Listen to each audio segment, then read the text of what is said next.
नमस्कार, बहुत स्वागत है आपका। मैं हूं आपके साथ सुमित शर्मा। प्रदेश के 18 जिलों के 46 नगरीय निकायों में आज वोटिंग हुई। सुबह 7 बजे से शाम के 5 बजे तक वोट डाले गए। इस चुनाव में 46 नगरीय निकायों में 3422 उम्मीदवार चुनावी मैदान में थे। 25 पार्षद निर्विरोध चुने जा चुके हैं। नगर पालिका झाबुआ का 18 वार्ड, नगर पालिका मंडला में 24 वार्ड, नगर पालिका नैनपुर में 15, नगर पालिका सारनी जो बैतूल में पड़ती है यहां 36 वार्ड, सागर की खुरई में 32, गढ़ा कोटा के 23 और नगर पालिका नेपानगर 24 वार्डों में वोटिंग हुई। नगर पालिका शहडोल की 39, नगर पालिका कोतमा अनूपपुर 15-15, नगर पालिका सौसर 15, जो नारदेव नगर पालिका पांडुना 30 वार्ड, हर्रई के 15 वार्डों में मतदान हुआ। मतदान के दौरान सुरक्षा के पुख्ता इंतजाम भी थे। सुबह से ही मतदाताओं की मतदान केंद्रों पर भीड़ देखने को मिली।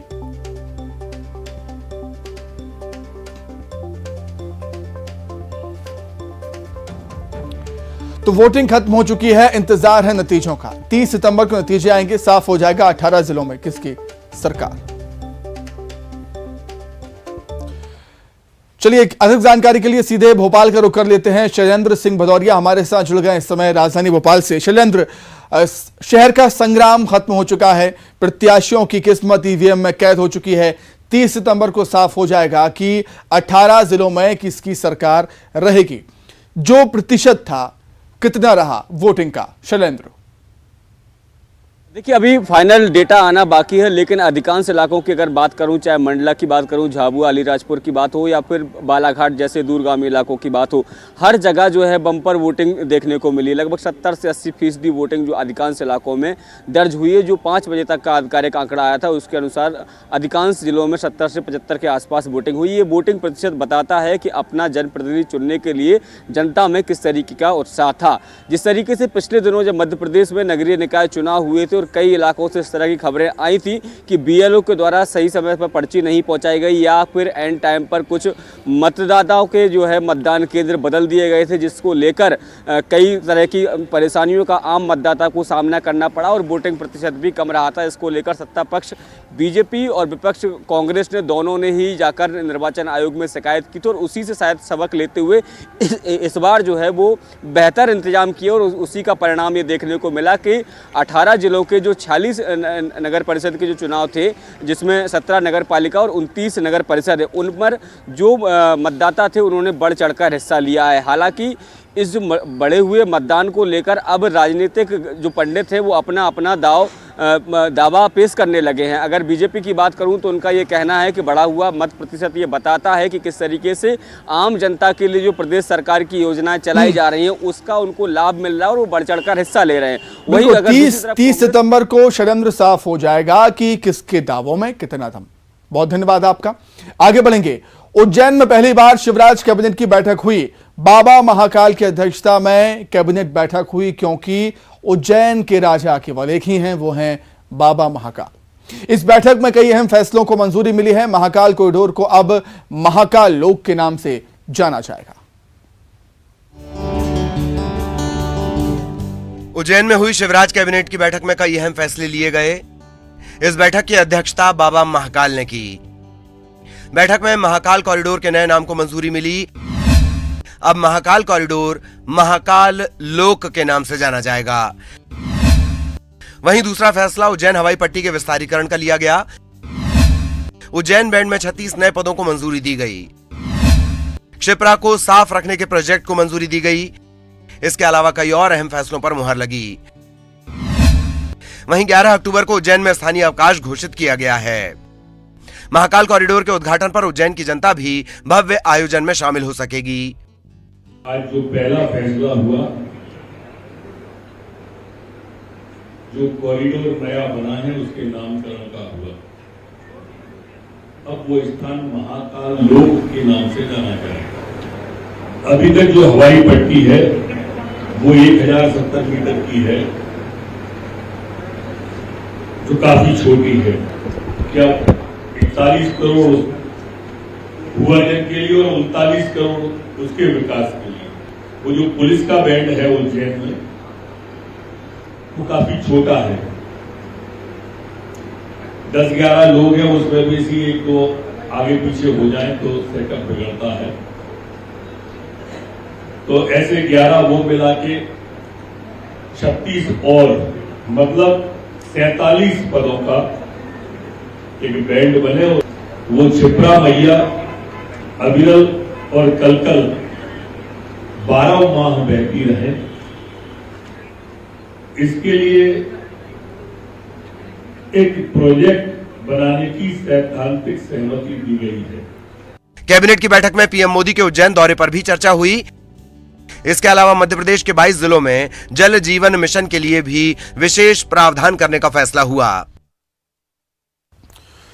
राष्ट्रीय जांच एजेंसी एनआईए और ईडी ने एमपी समेत 8 राज्यों में पीएफआई के कई ठिकानों पर छापेमारी की। वहीं एमपी के 8 जिलों में एटीएस ने पीएफआई के सदस्यों के ठिकानों पर दबिश दी और इस दौरान 21 संदिग्धों को हिरासत में लिया गया है।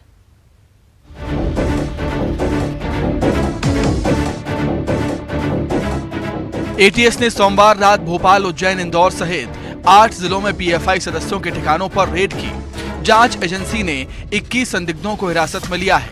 एटीएस को इन संदिग्धों की जानकारी पूर्व में पकड़े गए 4 आरोपियों की पूछताछ में मिली थी। एटीएस नीमच, शाजापुर, श्योपुर और गुना में भी कार्रवाई कर रही है। एटीएस की टीम ने इंदौर से 3 संदिग्धों को पकड़ा है। भोपाल से भी एक की गिरफ्तारी हुई।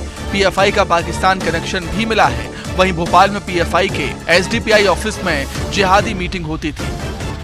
एनआईए ने इंदौर से अब्दुल खालिद को पकड़ा था। उसके मोबाइल से करीब 50 से ज़्यादा जो नंबर मिले हैं वो पाकिस्तान के नंबर है। इसके अलावा अब्दुल खालिद का जो भाई है मोहम्मद महमूद, उसकी भी कहीं ना कहीं भूमिका सामने आई। बताया जा रहा है कि खालिद का भाई जो है वो 6 बार जो है वो पाकिस्तान गया था।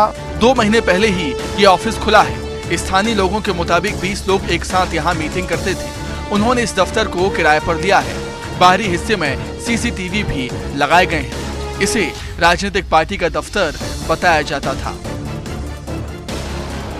आज हुई रेड में भोपाल के इसी बिल्डिंग से जो है एक शख्स को गिरफ्तार किया गया है। अपनी कस्टडी में लेकर लगातार पूछताछ की जा रही है। पीएफआई का ये एसडीपीआई जो social democratic party of India के नाम से ये प्रदेश कार्यालय यहाँ पे, जहाँ पे युवाओं को जोड़ने का काम एसडीपीआई में किया जाता था। और बताया जा रहा है कि यहाँ पे मीटिंग भी होती थी बाकायदा। करीब 2 महीने से यहाँ पे लगातार गतिविधियाँ देखी जा रही थी। गृहमंत्री अंतुम मिश्रा के मुताबिक पीएफआई के एमपी के 8 जिलों के अंदर 21 लोगों को पूछताछ के लिए हिरासत में लिया गया। लैपटॉप, कंप्यूटर, मोबाइल जब्त किए गए हैं। 3 लोग इंदौर के, एक व्यक्ति उज्जैन के जो पकड़े गए थे, उनसे पूछताछ में इनके जो फाइनेंसर थे, सपोर्टर थे, पदाधिकारी थे, ऐसे 21 नाम निकल के आए थे। ऐसे 8 जिलों के अंदर मध्य प्रदेश के 21 लोगों को मध्य प्रदेश की पुलिस के द्वारा पूछताछ के लिए हिरासत में लिया गया। इनके लैपटॉप, कंप्यूटर और मोबाइल वगैरह सभी जब्त किए। गृहमंत्री अंतुम मिश्रा ने कहा है कि आगे पूछताछ में जो भी कनेक्शन निकलकर सामने आएगा वे सब पकड़े जाएंगे।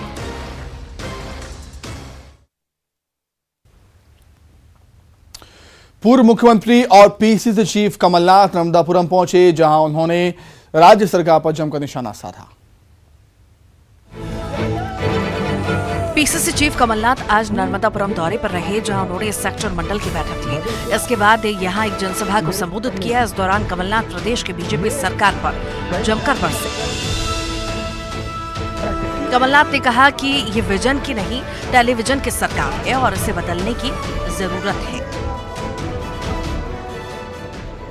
कमलनाथ का साथ मत देना, कांग्रेस का साथ मत देना, पर तस्वीर अपने सामने रख लीजिए, सच्चाई का साथ देखिएगा, सच्चाई समझ जाइए।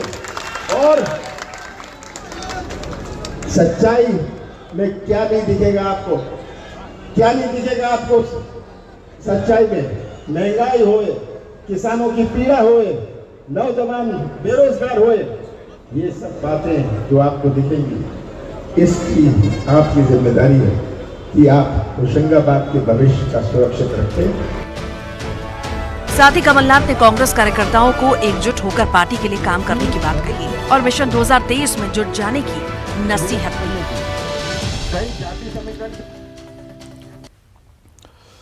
वहीं आगामी विधानसभा चुनाव से पहले पीसीसी दफ्तर में बड़े बदलाव होने जा रहे हैं। खबर है कि वास्तु शास्त्र के मुताबिक बिल्डिंग को तोड़ा जाएगा। इसके मुताबिक सभी प्रवक्ताओं के लिए बनाए गए कक्ष तोड़े जाएंगे। बड़ी मीटिंग के लिए हॉल बनाया जाएगा। कोशिश की जाएगी कि सभी पदाधिकारियों का कक्ष एक समान बनाया जाए। तीसरी मंजिल पर पीसीसी चीफ की लिफ्ट से सीधे बेसमेंट को जोड़ा जाएगा। उम्मीद है कि नई कार्यकारिणी के गठन से पहले ये बदलाव कर दिए जाएंगे।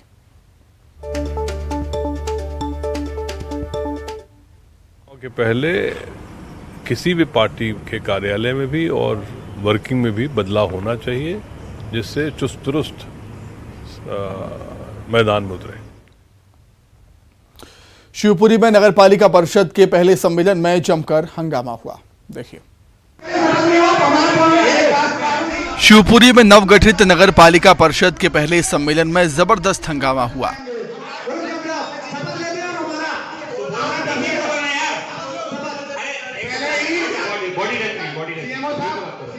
नगर पालिका अध्यक्ष गायत्री शर्मा इस बात से तमतमा उठी कि उपाध्यक्ष सरोज यादव व्यास के पति रामजी व्यास सांसद प्रतिनिधि का पत्र लेकर सम्मेलन में कैसे पहुंच गए।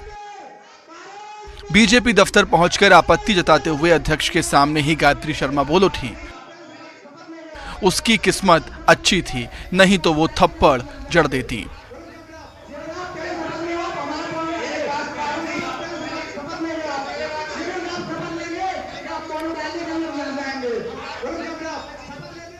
इस पूरे घटनाक्रम के दौरान जिलाध्यक्ष राजू बाथम मौन रहे। अब आपको भोपाल की घटना के बारे में बताते हैं, जिससे सुनकर देखकर आप सोचने पर मजबूर हो जाएंगे। आपका दिल पसीज जाएगा। ये जुड़वा बच्चों के कत्ल की स्टोरी है। भोपाल में कुछ दिन पहले जुड़वा बच्चे लापता हुए थे, जिनका शव बरामद किया गया। पुलिस ने खुलासा करते हुए बताया कि इन जुड़वा बच्चों का कत्ल उनकी ही मां ने किया है। मां ने गला घोंटकर बच्चों को मौत के घाट उतार दिया। वजह थी तंगहाली, ताने और कलह। पुलिस के मुताबिक एक्सीडेंट होने की वजह से महिला का पति 6 महीने से बेरोजगार था। गरीबी और ससुराल पक्ष के तानों से तंग आकर महिला ने यह कदम उठाया। सास, ससुर और पति बच्चों के पैदा करने को लेकर ताना मारते थे। कहते थे, हमारी रोजी रोटी के लाले पड़े हैं, बच्चों को कैसे पालेंगे। घटना से एक दिन पहले भी महिला के साथ ससुराल पक्ष के लोगों ने झगड़ा किया था। परिवार का खर्चा महिला का जेठ उठा रहा था। पुलिस के मुताबिक मां ने ही गला घोंटकर अपने जुड़वा बच्चों की हत्या कर दी।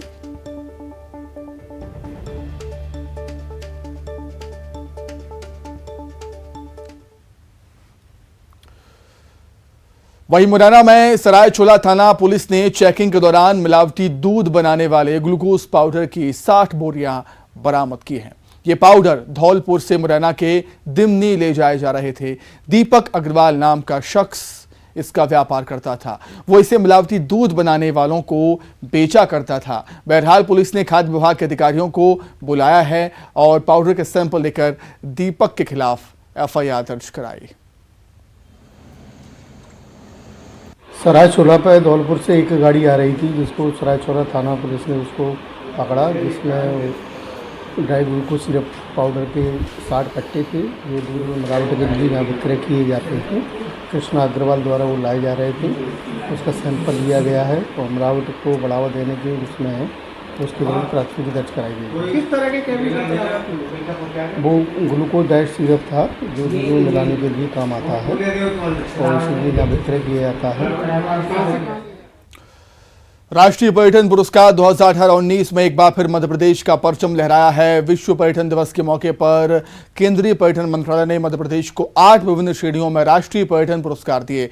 देश के सबसे स्वच्छ शहर इंदौर को बेस्ट कॉर्पोरेशनल का अवार्ड मिला। उपराष्ट्रपति जगदीप धनखड़, केंद्रीय पर्यटन मंत्री जी किशन रेड्डी और केंद्रीय पर्यटन राज्य मंत्री अजय भट्ट ने एमपी के पर्यटन और संस्कृति मंत्री उषा ठाकुर को अवार्ड सौंपे। The award we have Shri Usha Thakur, the Honorable Minister of Tourism, Madhya Pradesh, along with him Shri Pushyamitra Bhargava. the Honorable Mayor, Indore Municipal Corporation.